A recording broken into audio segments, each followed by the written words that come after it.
Capstar friends. We're on our way to Wat Ram Poeng Chiang Mai, the Vipassana.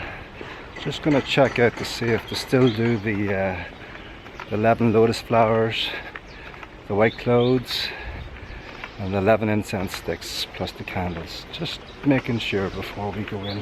Make sure your shoulders are covered and your legs aren't exposed. Temple rules. Let's have a look.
Lord Buddha, liberator of worlds, thank you for the invitation. Okay, the main requirement you need for your Vipassana meditation is your passport and a photograph and white clothes, basically. They don't specify you need the 11 lotus flowers like they did in the old days, or the 11 candles, or the 11 incense sticks. Good to have. You can get them in the Thai market, not the flying market. It's just around the corner from the flying market. You can't get lost. You go straight down the bottom of the road and it's just across the way, and there's the Thai market. You get your Thai lotus flowers in there if you want to. Not essential. You can get them in the temple shop or they supply them, but you can get your own, you know, if you want to, if you have time. It's a 4 a.m. start.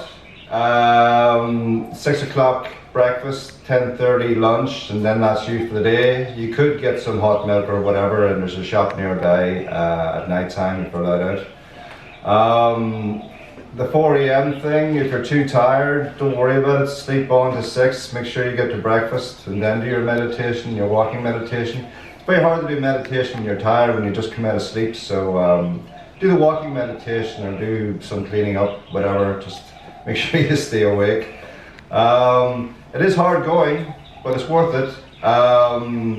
The place now is quite quiet. When I used to go there used to be constant construction going on. So to get quietness and meditation, it's a dream now, so it's the best time to go. The first 3-4 days will be hard, and then you sort of get over it. My personal experience, I have to go back to my Buddha story that started in Australia. I was in Australia for a year, and my last day or 2 days, I went to the Great Barrier Reef on a boat trip to do some snorkeling.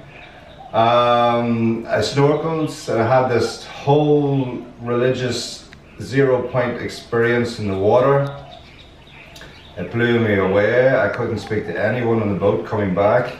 I went back to the hostel in Early Beach. I was just blown away by, it's like a religious experience, it's hard to explain, it's like 0 points. I was so compassionate energy for the fish and all the living things in the water and the water. I suppose water is interdimensional and things happen that way. I got a fever when I came back. I sat in my hostel bed and I looked up to the ceiling and there's 3 shining Buddhas on top of my head, and then I just passed out. The next day I spoke to an English girl and she showed me a book in Thailand. My flight was to fly from Sydney back to Dublin and that was it. There was no Asia trip organised. So I changed my flights because when I opened up the book, the Lonely Planet book, I saw the 3 shining Buddhas. Weren't shining, but the pictures of the 3 Buddhas were in the book. The first page I opened up. I talked about Vipassana meditation and then showed the address for the Vipassana retreat, Wat Poeng in Chiang Mai. So I changed my flight and that's where I went to find out what this Buddhist thing's all about. So I went to the temple, 3 or 4 days, I got the bliss, wow, and then I was shattered afterwards. I was told it's like the wheel, your Buddhist wheel was only spinning halfway. So to do the meditation properly, do it the whole way. I'm not a big meditator, that's why I'm into magic. But this was insightful. It's hard going, but once you get to your spinning wheel rhythm, it kind of gets easier. The closing ceremony was quite interesting because I had a little bit of a cheeky attitude, you could say, you know, who needs to meditate all day? That was my attitude. But a wind blew in, knocked everything over, all the ornaments and the flowers. Even the abbot couldn't believe what was going on. There was no wind outside, so there shouldn't have been anything blowing in the first place. But in the middle of all that, the Buddha slapped me in the face in an energetic way. And he says, Buddhism's there if you want it. You don't have to do it if you don't want to do it, but it's there if you want it. So I've been like 5 or 6 times since from there, you know. So I ended up doing the 26th day meditation.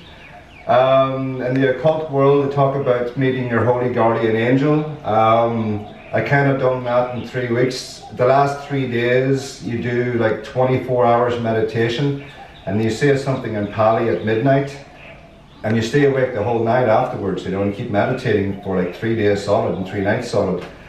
On the second night,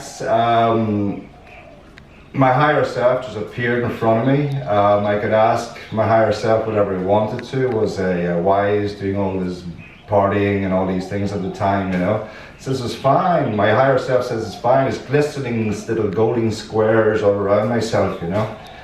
And I was told, you're opening consciousness, you're expanding consciousness, keep going, just keep the door to spirituality open, you know, don't close the door on it, so you'll be fine all the time.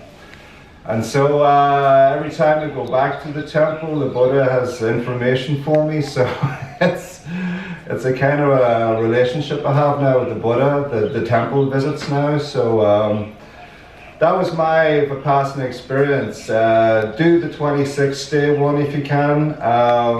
It's the last 3 days. Some people mightn't get anything. I was just blown away by what I got. I don't think even the abbot understood what I got, so probably one off. But interesting stuff. It's insightful meditation. You will bring a lot of things to the surface. A lot of emotions will come up. I got a craving for gingerbread, ginger nut biscuits. Don't even eat them, but I got a craving for them. All these crazy things come up. But the bliss that you get, the higher frequency that you arrive at, is just something to behold. So enjoy it. Do the 10 days. After that, you qualify to do the 26 days. It's all worth it. It's hard going, but it's all worth it. Enjoy. Namaste.